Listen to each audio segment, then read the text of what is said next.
Welcome to Law Subscribed. This is your dedicated news source for all things subscriptions and the law. My name is Matthew Kurbis. I'm the subscription attorney, and I believe subscriptions can help bridge the access to justice gap and incentivize attorneys to modernize and scale their practice like never before. In this episode, I interview Andrea Sager. Andrea is the founder of the Legalpreneur. Andrea has set out to do the same thing as me and help small business owners with legal issues via subscriptions, but she has taken the unique approach of doing it not as a law firm. Instead, she's providing valuable legal information, training, and productized legal services to help her subscribers and working with affiliate law firms for when those entrepreneurs need legal advice. I'm a big fan of this approach, and I hope you're either inspired to do something similar or consider reaching out to Andrea to sign up for her affiliate program. Thank you to my sponsors, 650 and Gavel. Links to both in the show notes, more on them later. And remember, use the code LAWSUBSCRIBED when signing up. It lets them know you found out about them from the podcast, you get 10% off, and it really supports the show. I'd love to hear about your experience using my sponsors. Please email me your comments at kurbis@lawsubscribe.com. For subscriptionseminar.com, I'm taking firms off the waitlist one at a time in the order they signed up, so sign up now to get your spot in line. I'm an active participant in the process of helping you use the subscription model, so I can only work with so many at a time. Thank you for your patience. Another way to support the show is to share with someone you know. This podcast is for educational and entertainment purposes only, and nothing said is legal, ethical, or financial advice. Without further delay, here's the episode.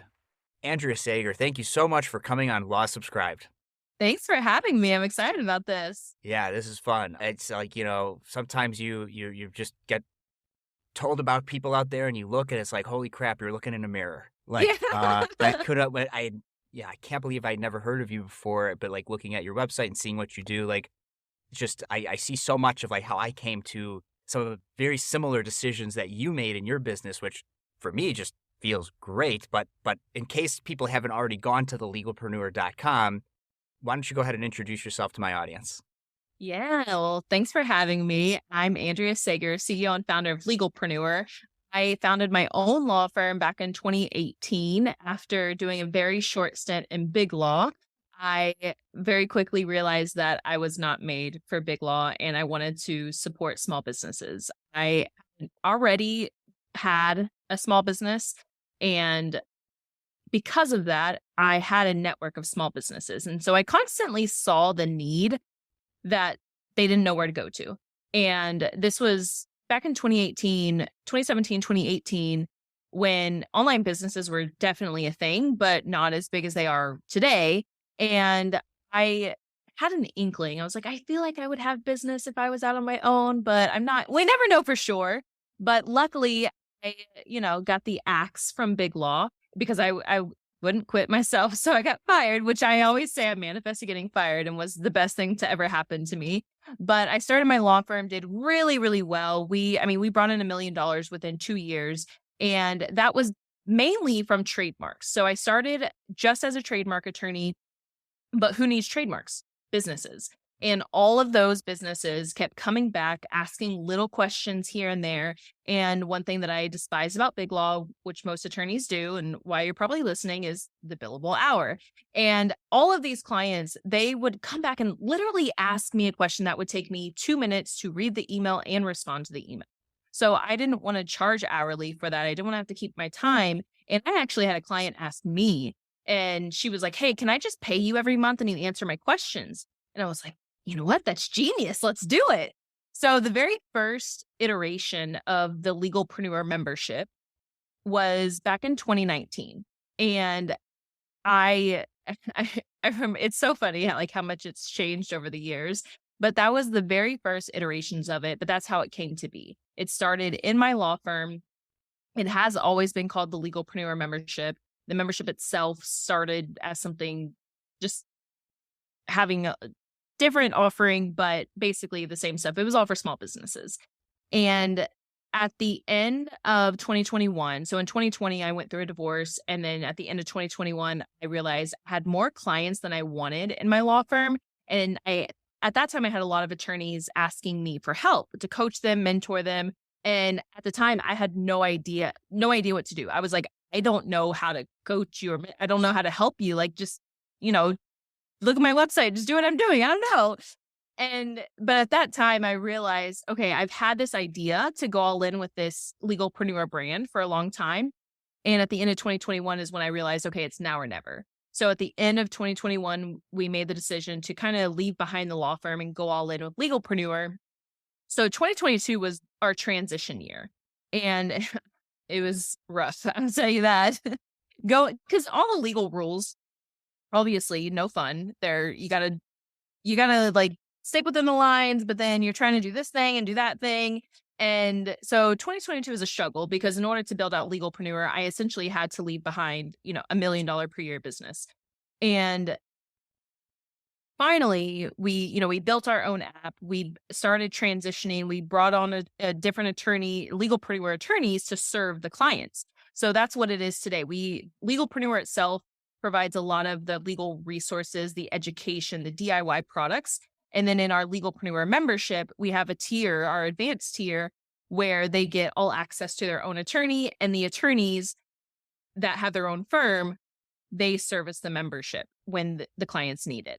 And then now, very recently, we began launching our mentorship. We also have a marketplace for attorneys because one thing I realized that I'm really good at is the marketing. And so we had to launch the marketplace because we had so many incoming clients still every single day. And I'm like, we have to completely shut down bringing in new clients or new clients for the law firm because we have to finally just 100% be all in with Legalpreneur. So we have the Legalpreneur marketplace for attorneys. We have our 6-month mentorship for attorneys to help them grow the law firm of their dreams. And then we also have it as a course as well. So that is Legalpreneur in a nutshell. Hey. That's something, right? Because I yeah, it's such a similar journey to me, and Yeah. you seem to be a little bit more far advanced in so many of the different areas. But because you've also been running your firm for a little bit longer too, even like before you have some more experience there. But I was having conversations with lawyers. I was starting my firm. I was Hmm. like, well, this would make a good podcast. Yeah. And so as I was like, and it really wasn't me starting my firm. I was going to launch a subscription model at my old firm. And so I was doing Hmm. research for that. And then I was like, well, let's make a Mm. good podcast. But it's hard to start a practice within a practice. And when you have your own ideas, you want to be the one who has all the Yeah. decision-making power. So anyway, I decided to start my own firm. I also had the podcast. I started talking on it, and lawyers were like, teach me how to do it. Yeah. And so just very recently, I started a wait list for a subscription seminar that I'm offering, which would probably just be very complimentary to like what Yeah. Legalpreneur is doing for lawyers. Like I don't see us as competition. I'd see us as, very complimentary. And my thing is Yeah. it's a 5-week, a 5-month, or a 10-month course. It's all the same thing. It's Nice. just how fast do you want to do it? And then it's Hmm. done. So that's it. But, I feel like I'm only teaching them like one slice of like of how to do it. Yeah. So I'm still learning. I'm still figuring that Yeah. out. But there's a need. And so I'm so glad that you're Hmm. filling that need. And you also have a podcast, at least on your Yeah. website, you advertise it. But unlike me, your podcast is targeted towards actual clients of Legalpreneur, Yeah. right? So how did that come to be? So honestly, my first clients in my law firm were clothing boutique owners. That was my first business. And so that was where my whole network was. So very quickly, I started running into conflicts. And it, I feel like it's so random, but I was like, okay, I have to tap into new markets. Like, how am I going to do this? And I had seen like a Facebook ad for Podcast Movement. It's the biggest podcasting conference. And something hit me. I was like, oh my gosh, I wonder if I could go and have a booth or I could go and speak there. And so I literally just emailed them and I was like brand new. I think I barely had my firm for a year and I got a booth and immediately I was like, great, I have this whole podcast network now. And a year later, I had been wanting to start a podcast because I was like, okay, if I'm going to be serving podcasters, I need to practice what I preach. So finally got it launched March 2020, right when COVID hit.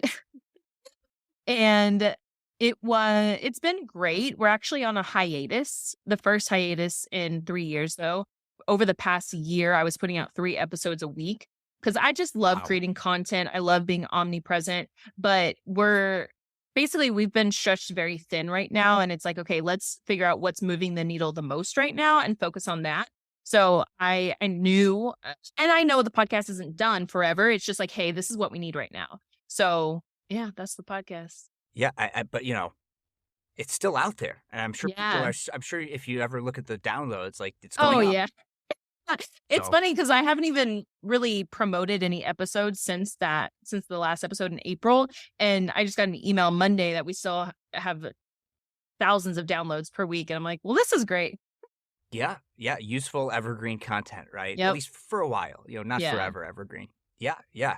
So so fellow legal podcaster too. How about it? Yeah. How did it take so long to get introduced? So I know. I know. So anyway, you said that because we've talked about so much already that a client gave you the idea for the subscription Yeah. model originally, huh? Yeah. So was it like when they said that, was it just like a light bulb moment, and then you got to problem solving how to do it, or Mhm. did you take some convincing from your client? Like what Well, was that like? I think it was all divine timing. So she mentioned it to me and I was like, yeah, that's a really good idea. And then I joined a business mastermind, and because I've always been at the focus, like, hey, I'm a business owner first, not a lawyer. Yeah, And I know that has really benefited me, that mindset. And so I joined just a business mastermind, and my mentor there, he also gave me the idea. He was like, "You should do this. Like, why don't you have a subscription?" And I was like, "I've been thinking about that." And so he kind of helped me come up with the first iterations of it. And so I think within, a month or two of first coming, like, hearing the ideas when we officially launched it. yeah, yeah. And certainly, there's probably been some lessons that you've learned Oh since gosh, so the many. beginning. So like this is why my listeners tune in. Yeah. Like what were some of the things you learned that you had to change that maybe you wish you would have known when you got started? I mean, I don't know if I would have changed it because everything has just been a learning process, and you may not understand it until you go through it. So I think the very first iteration, which I do have a couple of clients from that very first time that I launched it, it was like a pre-sale price of like $70 a month. And I very rarely hear from those clients. So I don't, we've talked internally like, hey, do we want to make them start paying the new price? I'm like, I just don't think it's worth it because Right, we don't even hear from them. right. And but those first iterations included like 30 pages of document review a month, unlimited phone calls, like the whole kitchen sink. Wow. And then we have slowly cut it back over the years.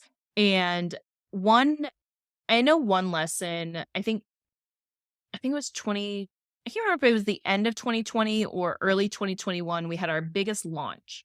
So we would launch it with webinars, and I think we brought in like 50 new clients with one webinar, which was the most we had done at that point. And at that point, I was the only servicing attorney. And from that point, I mean, people signed up. I think it was March. Yeah, it was March 2021. People couldn't schedule a call with me for a month. And so that from that point, the client service portion was tough. Like, I definitely refunded people because I've always been of the mindset, like, if I'm not giving you top tier service, like, I don't want your money.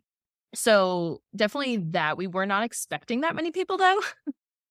So, but I mean, it's all a learning process. So I wouldn't say like I would go back and change it. It's just those are definitely some of the mistakes, some things you want to be aware of that may happen. Yeah, and like that's a really like salient point to one of the overarching themes of this podcast, which is like I've been asked, aren't you worried about creating competition? It's like, come on. There is Yeah. so much need out there. And like Yeah. I am just one person, attorney, Yeah. and at the time you were the one attorney at the, Yeah. that was servicing your clients. So like there is huge need out Yeah. there. And I And don't think there's never a shortage of clients, and I'm not everybody's cup of tea. You're not everybody's cup of tea. I encourage small businesses all the time. Like, if you don't even think Legalpreneur is the right person for you, like, go talk to other people. And especially because a lot of people come to me for trademarks, and that's what a lot of our marketplace attorneys get is trademark work. And whenever I'm talking to small businesses, I tell them, look, whether you use a Legalpreneur attorney or any other trademark attorney, this is what you're looking for. Like, if they don't require you or highly suggest a trademark search, I would suggest finding a new attorney because that's a big part of it. So I'm always just educating and helping people understand, like, I'm not going to tell you I'm the only person available. Legalpreneur is the only company available. right, right, right. Although, to be fair, like there's a lot of lawyers out there. but they're not doing what we're doing. No, not at all. So there's a lot of choice for consumers, for lawyers, Mhm. but like very little choice when it comes to like accessible, affordable legal services Mhm. where you know how much it's going to cost before you actually get the service. Yep. So you have here on your website like the option 1, option 2 membership plans. Mhm. Did you always start with 2 membership plans? No, that's actually very recent of within the past couple of months because we kept hearing, "Oh, I'm not ready to pay that. I'm not ready to pay that." And just to give the listeners insight, like the very first iteration of the membership, like I said, was like $70. Now it's $350 a month or $3,500 for the year. Then we launched a lower version because we kept hearing, "Oh, I don't think I need to pay that much. I only need this or I only need that." And we're always going to have those people. But I kept having, the thoughts of, I think we should have a lower tier, which doesn't include an attorney, but does include the resources, the DIY stuff, the education. And so that's the second tier, the base tier that you see there. Yeah. So this is in the CLE that I give on the subscription model. Like this is one of the things I recommend is get a low accessible price for the market you're trying to serve. Yeah. So like I'm trying to serve the latent legal market. So like my lowest price is actually $20 a month. And while it is like mostly everyday people who will sign up at that level, sometimes I do get business owners who want to test out my legal services because I don't offer any legal services unless you are a subscriber. So they will sign up at the $20 a month and do the $50 a page a la carte and test me out before they Yeah. upgrade to my business levels. But Nice. and I do have a $99 a month level too, but that's more targeted at like individuals than it is Mhm. at business owners. And I would say though, even your $349 a month, very affordable for Yeah. businesses. So like, are you seeing like freelancers, solopreneurs doing it more? Are you seeing more Mhm. like, franchise owners, using it like what's the without, Yeah. violating any attorney-client privilege if they don't want to be known, like what is the makeup of the clients who are Yeah. signing up for this type of thing? So we have basically anything and everything, any type of small business. We have franchise owners. So my core niche is the online business space, Mm-hmm. business coaches. That just happened to be like where I fell into. But we have, local brick and mortar stores. We have contractors. We have franchisees. We run the gamut. And I always tell startups, once you're past like a seed round, because now being, a tech startup, we're at a ton of startup events and we always, of course, they're like, "Oh my gosh, I need you, blah, blah, blah." But I tell them, like, once you're past the seed stage, you've outgrown us Yeah. because at that point, you're big enough and you probably need somebody in-house anyway, or at least a big full service firm. But for most small businesses, the solopreneur, the online business owner, perfect for Legalpreneur. I would say the base membership is perfect for those that are absolutely just getting started or planning to start a business. And then those that are starting to really grow and scale, that's what the advanced membership is for. Okay. Yeah, I mean it's super interesting and like there's no one right way to do this. And Yeah. even though our pricing is a little different, I think the underlying philosophies that we're using to approach the design of our business are very similar, but I've reached a different conclusion. So like I feel like maybe you're serving like early stage startups. I am not. I don't because there are firms that like that's what all they do. And I've even had a couple on my podcast. I think only one of those episodes is live though, that like they have a subscription for that. And it sounds Mhm. like you do too. But I find that like I'm a great they've in between for like they've already raised money Mhm. and they have like a law firm that helps them with like the venture stage of all that stuff. But for everyday stuff, employment stuff, contracts, like until they are actually large enough where they're hiring a full-time in-house attorney, I'm the perfect lawyer for them. Yeah. Just not for the startup stuff, just for like the Yeah. everyday vanilla boring CEOs will normally handle those legal things. Like that's the gap I'm trying to fill. You Mhm. know what I'm saying? Like Yeah. are you also filling that gap? Because I see that you like looking at your stuff, like you could also be filling that gap, right? So yes and no. We absolutely can fill that gap, but I think just who our audience is, who our niche is, it's just not. It's really not startups. And not that I have anything against startups. I've just really cornered the online business space. And I think it's a breath of fresh air for a lot of the online business owners that probably they usually come from corporate America. Mhm. They feel comforted by the way that I educate them, and I don't know. I just feel like I don't vibe that much with startups. Even though I'm a startup, I'm just like, I would rather just work with my small business peeps that are online and yeah. Yeah, yeah. And so would you say that you are a tech startup that happens to be a law firm? Like, is that like, Well, definitely not a law firm, but I would say we're a tech startup that educates and provides access to legal. okay, well then tell me how that works then. So Legalpreneur is not a law firm, but you do Mhm. connect members with attorneys. So like, what Mhm. does that look like? Yeah, so we contract with solo attorneys. The solo attorneys will either there's two ways for them to get clients from us, and this is how we help the solo attorney build the law firm of their dreams. They can either get clients that are in the Legalpreneur membership, and how we train the attorneys that I teach them, hey, when you have these Legalpreneur clients assigned to you, this is your permission to sell to them. So everything that Legalpreneur does for the small business in the membership, it is setting up the attorney to sell to them. So I always tell the attorneys like, hey, I'm putting you on the 1 yard line. Now it's your job to get them into the end zone. So we start them with the business audit, and that business audit is telling the small business, hey, this is all the stuff that you have already in your business. Now this is all the stuff that you need. Now here, go with your attorney and get all this done. Okay, I think I understand now. Legalpreneur is like Hello Divorce, but for entrepreneurs. Is that like more what I it is? I think so. I'm not I've heard of teledivorce. I don't Okay. know exactly what they do. So what Hello Divorce did is Hello Divorce productized all of the things around a divorce that's not actually giving legal advice and providing Yeah. legal services, but is like Yep. right up to the line. And Yep. it was started by a lawyer who wanted to make her practice more efficient. Yep. And like, but then like clients would start there and it was not a law firm, but then like it could hire the law firm if they actually Yep. wanted to do that, to like take that additional step. So like that is like what you're doing. Yep. Exactly. Okay, okay. And so it used to be your law firm would be like, if they needed the lawyer, your law firm would step in and do the Yeah. legal stuff. But now you've pivoted to contracting with the solo attorneys. Yep.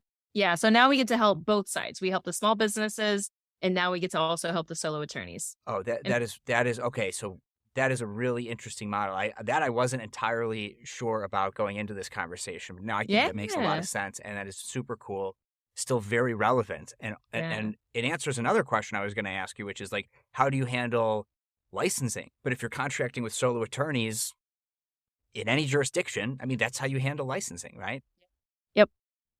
Okay. Because then another thing I see on your website is become an affiliate. And I did think to myself, like, how could you can't do an affiliate program if you're a law firm. That's the Well, whole reason why I wanted to start Legalpreneur. right, right. Because like that is like one of the best ways to market is affiliate Yep. programming, right? Yep. And the incentives are aligned, totally aligned, right? Yeah. I mean, I've sponsored for this podcast, and like it is not an affiliate program, but it is structured somewhat in a similar way. My sponsorships, right? Like not entirely, not verbatim, but that is, like use the code law subscribed at checkout, right? Yeah. So, it's like kind of like the same way that affiliate marketing is tracked with like a code sometimes or a shareable link or whatever. Mm-hmm. So that's super cool.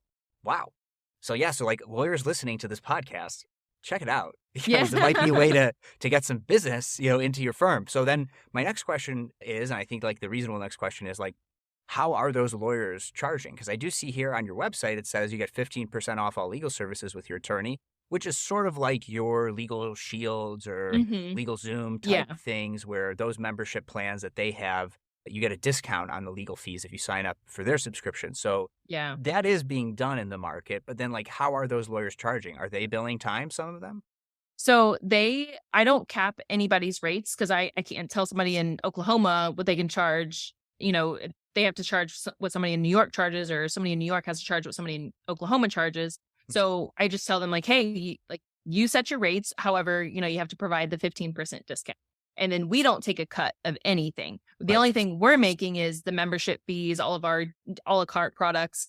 And then there is a fee to be listed in the marketplace. For the But lawyers. correct. Right. Correct. That makes And sense. then, yeah. That's the way to do it. That's how you get around the legal ethics, right? Right. No, and it's perfect. I mean, we charge $200 a month for up to 5 leads. And I mean, on average, a trademark package is $2,000. And most of our attorneys, I mean, they've made thousands and thousands of dollars Yeah. from spending less than $1,000 with us. So, I mean, I honestly, I have found my gift, which is marketing, connecting with the small business owners. And then that's why I really want to help the solo attorney, because a lot of them don't want to focus on marketing. They just want to be a good lawyer. They just want to get the job done and be done. I am obsessed with marketing. I'm obsessed with connecting with the small businesses. So that's really the sweet spot of Legalpreneur for me. Yeah. Yeah. And I think for solos, because so many people are trying to sell to solos. I'm a true solo. My assistants and all that and staff are just automated technologies. That's like, but I get to try to get sold to all the time. And I feel like for that marketing opportunity to get those clients is very reasonable. For all the inbound that I get for pay me this and pay me that, Mr. Solo Attorney. I still get all that stuff. I'm like, if you looked at what I actually do, you would not be contacting me right now. Yeah. Yeah. I mean, I also listen, I'm a podcaster on LinkedIn, so I get all this podcast spam LinkedIn DMs all the time. Yeah. We'll help you reach 1 million listeners. It's like, there's only 1.3 million lawyers, and my podcast is for lawyers. So, you didn't actually look at even the name of my podcast, did you, spammer? Well, would you consider yourself like a recovering attorney, or are you still doing a little bit of law practice here and there? When I went solo, I pivoted from mostly litigation to a transactional-only practice. I did not have a database of documents to automate. That's why a business and employment legal document database and automation tool like 650 is super useful. I can rely on the quality of the documents in 650's database since they're putting excellent legal minds to work curating and updating their documents and automations over time. When you're not billing by the hour, outsourcing and efficiency matters, and 650 can help you scale your practice to get high-quality documents drafted in less time. Use the code LAWSubscribed at 650.com and when being onboarded to get 10% off. If you're not a business and employment attorney, or you have your own documents that you'd prefer to use, then my next sponsor, Gavel, is the automation tool for you. Gavel allows you to build shareable, client-facing workflow and document automations. In other words, Gavel helps you create a legal practice where attorneys can monetize the value they bring clients in productized form at scale via subscriptions and flat fees. Use the code LAWSubscribed at gavel.io to get 10% off an annual subscription. There's no one right way to automate and scale your practice, but with one or both of my sponsors, 650 and Gavel, you can take your subscription law firm to the next level. Links to both in the show notes. Now back to the show. So I tried to completely cut off the law practice. That did not work though. But I think once I finally got over the burnout, because I was filing a ton of trademarks every year. I got burned out. I did get a little burned out. But once I recovered from that, I have found joy again in doing some things. So like right now I'm helping a friend. She's acquiring a company. So I'm helping her with that. I do have a couple of clients now where they have several businesses. They'll pay me an annual fee to file all their trademarks for the year. So really it's just those more certain thing. I pick and choose. Yeah.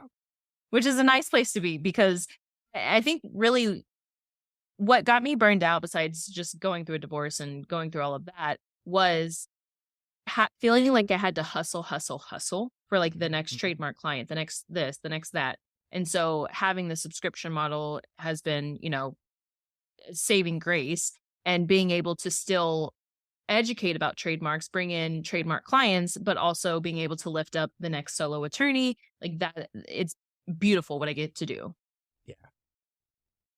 Yeah. I mean, especially like from having to bill so many hours in big law to now doing this, there's just, just not having to do that anymore, right? Is a huge relief. Exactly. Yep.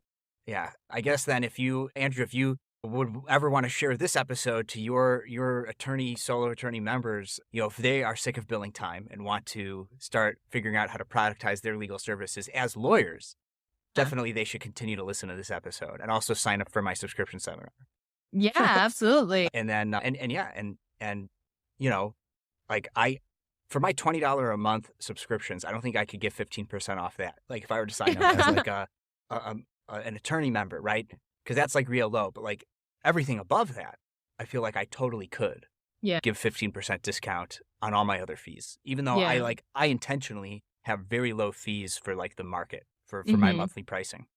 So Yeah, and you've I got love you got me thinking about it. yeah, well, I love all of the different ways to do subscriptions Mhm. because like you said, there's no one way to do it. And whenever I've had the Legalpreneur membership in my law firm, the big difference, and that's why we just had people all the time, was we did offer half off of up to 3 trademark filings per year.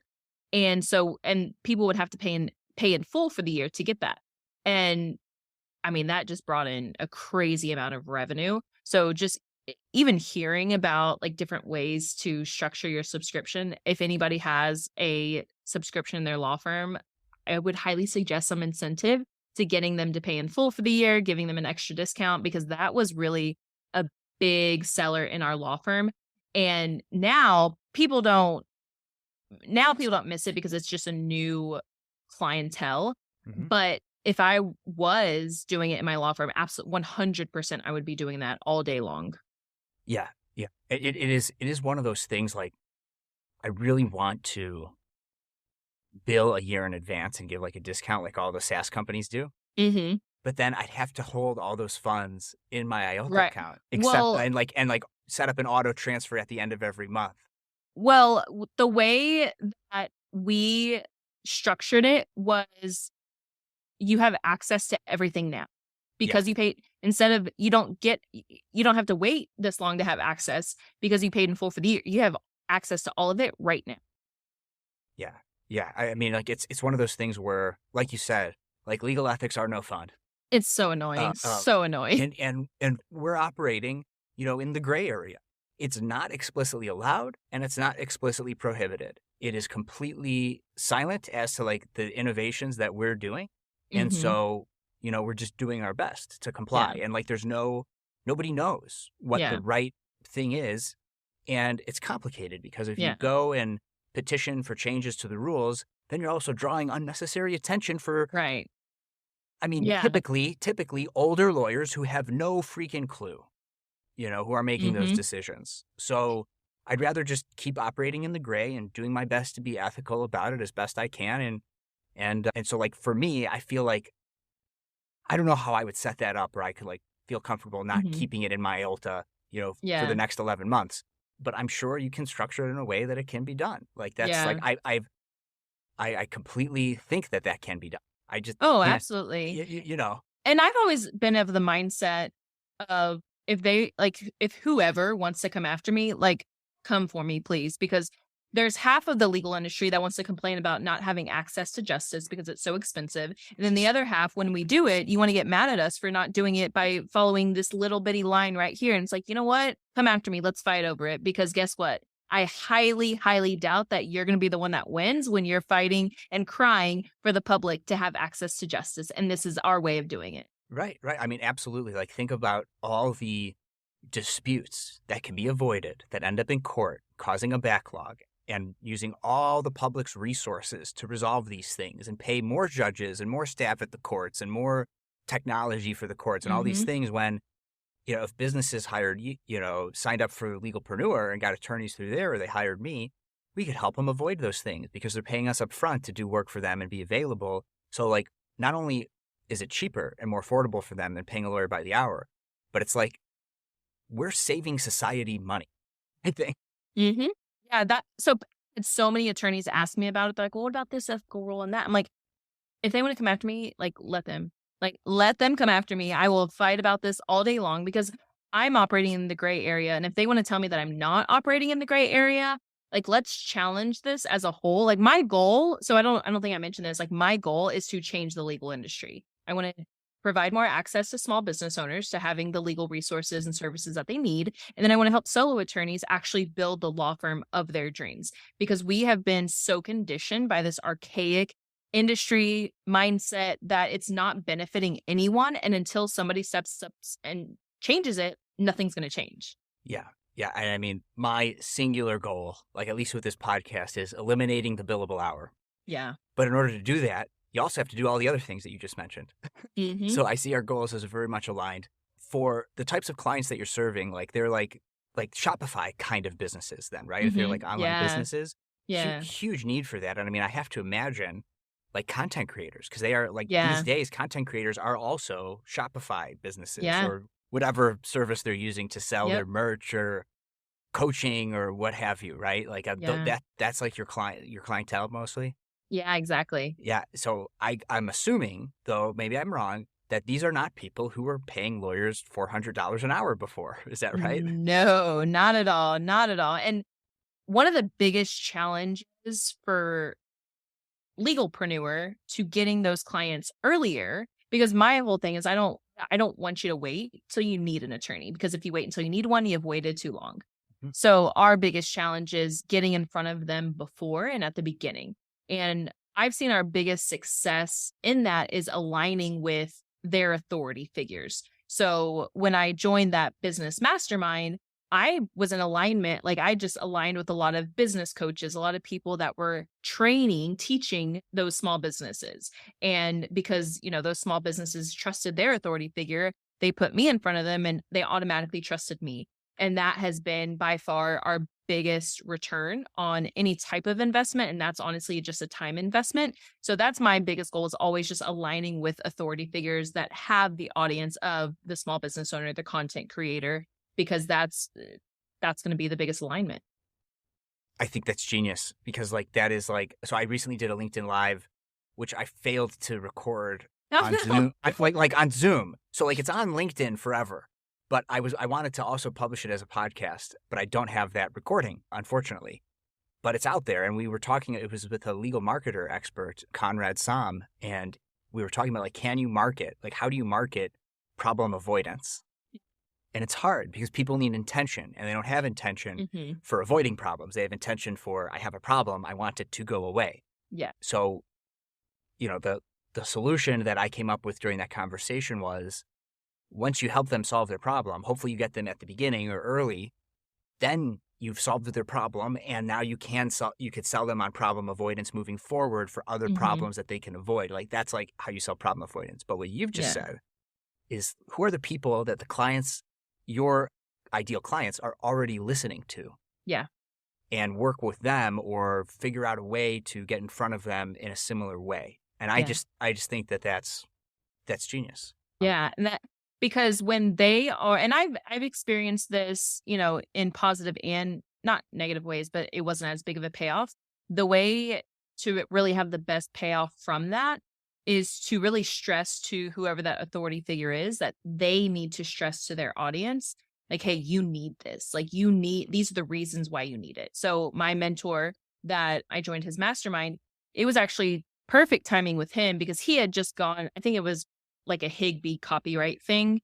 And so he was like, oh, like I have to get all this stuff taken care of or else this is always going to happen.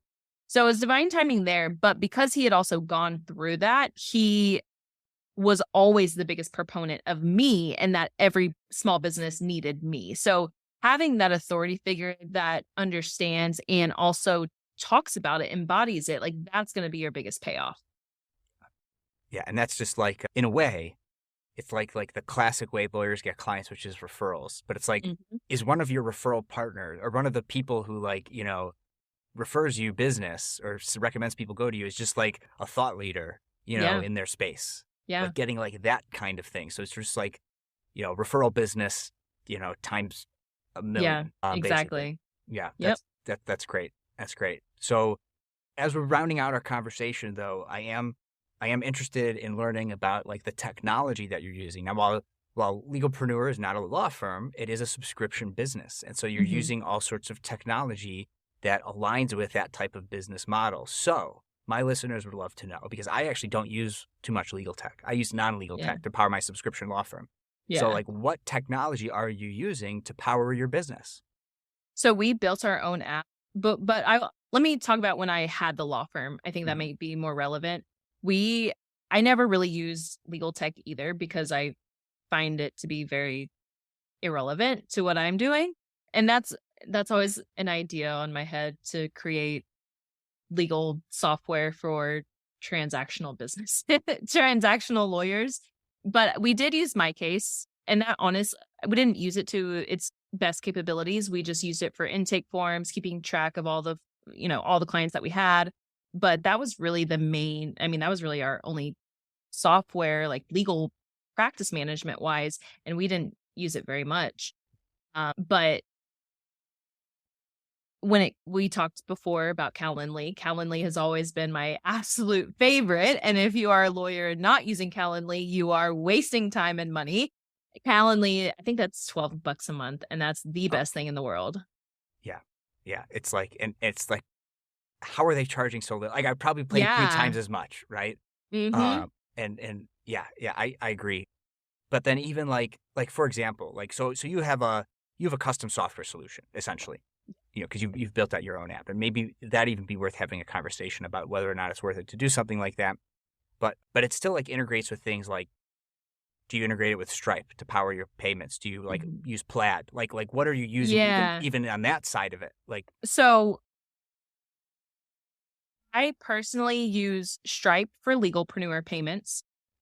I use Fortis Pay, Fortis, for law firm payments. And if anybody listening uses LawPay or any other like legal software payments, I would highly suggest Fortis. They're not my best kept secret because I've talked about it before, but they're made for professionals. So they have lower rates. They have just a better platform. I've used them since 2019 or 2020, and they just have better rates, number one. And they've just been better. I know a lot of people either love or hate LawPay, but their rates are just too much. Anyways, but so with Fortis Pay though, you're able to like pay for processing fees out of an operating account, so you go into an IOTA account, or it's just like, yeah, you are. Yeah, you can separate everything in there.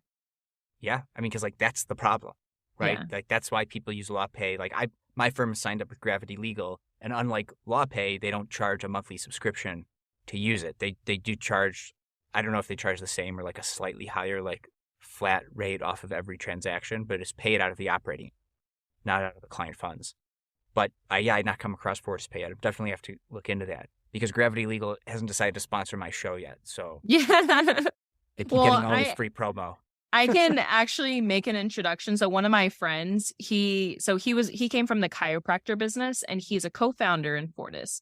And he was like, look, we were just made for professionals. So it's not like Stripe where they aggregate all the underwriting. They actually underwrite each individual account. And it does help like knowing one of the co-founders, but I can definitely make an introduction. Yeah. So then, other tools like that, like your Calendly and your Stripes, like for example, another subscription you pay is either one of these two, probably Google Workspace or Microsoft 365. Which are you using? Google. Yeah, me too. Yeah. Okay. Google. I love Google Docs. Google Docs, Google Sheets. I love that stuff. Yeah. I mean, I'm on the 2 terabyte plan for the cloud storage and stuff too. Yeah. I'm doing that for my business though. I'm also doing that for like Apple. Like I probably only need to do one, but it's nice to have things in duplicate and triplicate sometimes. Yeah. So like, so are there any other like software things like that are not solved by your custom software solution that you're also using? Yeah. You know what? Let me actually pull up your all tech of stack. it. Yeah. Let's look at this. Because I keep track of all of our numbers, so I can pull up my budget. So Smith AI, they are the phone great. System. Yes, right? They've been great. I can't tell you how many compliments I've received from other attorneys, other just like clients. They're like, whoever answers your phone is so professional. They're great. And I was like, thank you. I never have to touch anything with that. They just take care of everything. Active Campaign. So that's our email system. I don't know if my case sends marketing emails, but ActiveCampaign was because we're such a we are a digital marketing company, online digital marketing. So we have 20,000 email subscribers, so we do a lot with email marketing. And then we just started using ClickFunnels. So we have our main website on WordPress. So the legalpreneur.com is on WordPress, but we are slowly switching to ClickFunnels because our app basically they get access to the app after we purchase, and just what we're doing with our marketing and stuff, it's just easy. ClickFunnels is easy. So all of our attorney stuff is on ClickFunnels. So we've had on the podcast, those episode is not live at the time of recording. It will be live by the time yours is live. We've had, what's his name? Sam, who is like the ClickFunnels, like lawyer guy. Like that's his I don't thing. know who that is. Oh, I mean, he has My Legal Academy, but he used to have like my like legal ClickFunnels as like his thing. And he adapted ClickFunnels to legal services and wrote the book called like The Virtual Law Firm. Oh. And so he doesn't necessarily use the subscription model, but so much of what he's doing like meshes so well with the model. Yeah. But I did not realize ClickFunnels could be a host for your website. Yeah. I think they've made a lot of changes. And so I don't know, my operations manager, she's also my real life best friend. I always tell her, like, you just tell me what we need and we'll do it. Yeah. Okay. But yeah, good. Well, yeah, website builder, WordPress, or ClickFunnels. But yeah, this is the thing people want to know. So what? Yeah, what and other I think free promo for these companies that we can give. Well, personally, I don't think a lot of attorneys need to have like that traditional law firm look, that traditional law firm website. And y'all know what I'm talking about. I don't even know how to describe it, but you know what I'm talking about. It ultimately depends on like who's your ideal client. But if you're working with small businesses, they don't want to feel like they're talking to a lawyer. They want to feel like they have a partner that's helping them. And so that's just been my experience. Now, specifically for Legalpreneur, what we now have began using is NetSuite. They are an ERP, and we're actually they have a accelerator for startups. So we're doing that this year with them. NetSuite's been great, tracking numbers. It's a CRM. You can do email marketing with them. So we're looking into switching to that. It's like a whole back end for a lot of companies. So ERP is Enterprise Resource Planning System. Yes. And yeah, like I'm a big fan of the potential of like all-in-one solutions because then it's easier, you're all in one place. But then I love Calendly. It's like, there is something about niching down and doing one thing really well, a software tool to use. Yeah. And something that's a third-party software that integrates a lot of different things. Let's see. So, and I guess like a Stripe or a FortisPay. Yeah. Great. Yeah, I mean, like that, there's so many more ways to be creative about how to run the firm. And I'm assuming for most of these, you're paying a monthly price to use the service at that level, right? Yeah. Yeah. And so when you have a subscription business, you're like, okay, here's all my budgets. I have the same spreadsheet you do. I call it my subscription in parentheses tech stack. Yeah. Because here's all the subscriptions I'm paying. And I do have the tech separated from the non-tech subscriptions. Like insurance is like a subscription, right? Yeah. My malpractice insurance is on that list. But I track all of it and I see all the things I'm using. Are you using like an e-sign software like Adobe or DocuSign or something too? We use HelloSign. Yeah. Okay. Yeah. There's another one. I knew you used something like that, right? You have to. Yep. All right. Well, look, we covered sort of the access to justice thing. I like to talk about that. My last question for you is one that I always find is better than when I have guests on here who could actually speak to it because, being a white man, using the model, I'm in the minority here, but in most of the profession, the lawyers look like me, though are twice my age. But still, ABA data in the profession has shown that, big law has failed women and attorneys of color because even though more women and attorneys of color are going to law school than ever before, even more women than men, only 20% of leadership at big law, at least in 2021, were women. And, a lot of that, I think, having had these conversations is, women have the courage to want to spend more time with family and do things like that and are penalized for efficiencies at billable hour firms when they're able to get the work done equally as good but faster. So, women are the ones innovating in this model more so than men. Yeah. And just like, I want to get your input on that. Like, why do you think that is? And why does every lawyer need to stop billing their time? So that was exactly what I saw in Big Law and why I didn't want to be there. I mean, I was told so many things. I was like, I don't think you're allowed to tell me that to my face. Like, I don't think you're allowed to say that. But I very quickly realized like that is not the place for me.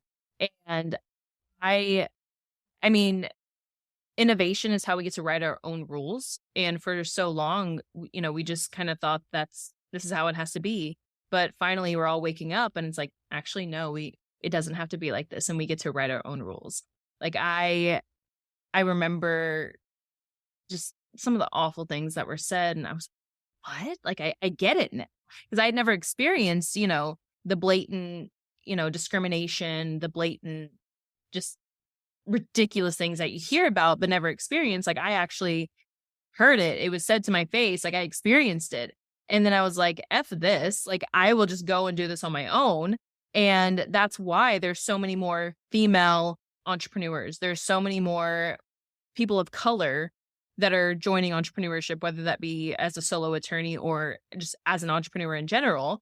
It's because we're tired and realizing, hey, this isn't how it has to be. Like we get to write our own rules. And that's what I'm so grateful for, to be in this position, because I did write my own rules. And even so, I was married to a white male that laughed in my face when I told him my goals. Like he didn't, like, there was no support. There was no, like, yeah, you can do this. Like, you're stupid. Like, why would you think you can do that? I'm like, okay, sit back and watch.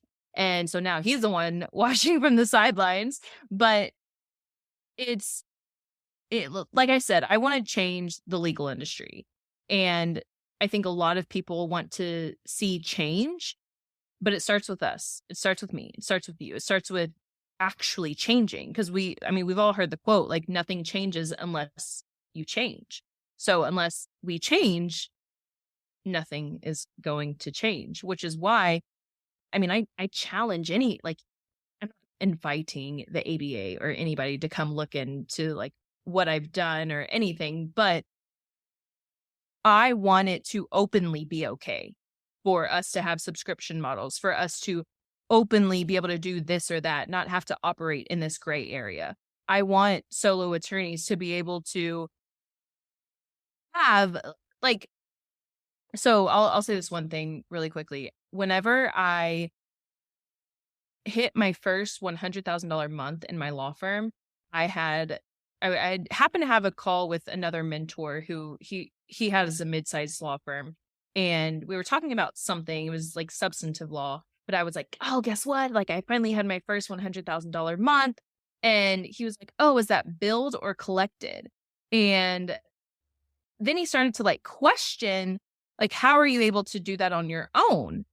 And because there's so many archaic beliefs, and because it's such an archaic industry, very few have done that. Very few have grown, a multi-million-dollar law firm without being in personal injury, it being in transactional law. I had so many attorneys tell me like, oh, you're not going to be able to just do trademarks. You're going to have to do other areas of practice. You're not going to be able to do this. You're going to have to do this. Like, no, like I want to do trademarks. Like, this is what I'm going to do. Obviously it turned into more, but until more people are built up, more solo attorneys are doing what they can to change the industry, it's never going to change.